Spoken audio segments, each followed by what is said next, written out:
ma cyfryngau cymdeithasol yn atebol am lot o bethau pan mae'n dod i procrastination a pethau. Ond rhywbeth fi'n gweld yn aml iawn ar cyfryngau cymdeithasol yw'r syniad yma o berffaithrwydd.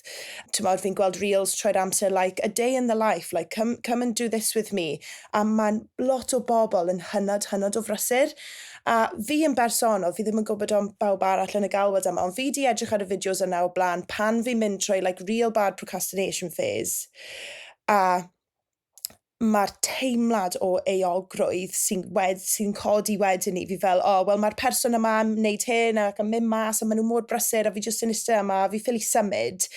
Fi jyst moyn gweud hefyd, mae'n bwysig i gymryd breaks hefyd. Dyw e ddim yn dydyn ni ddim yn peiriannau, dyw e ddim yn bosib i weithio trwy'r amser. Dyw e ddim yn bosib, yn enwedig os ti'n fyfyrwyr, i sgwennu traethawdau 24/7.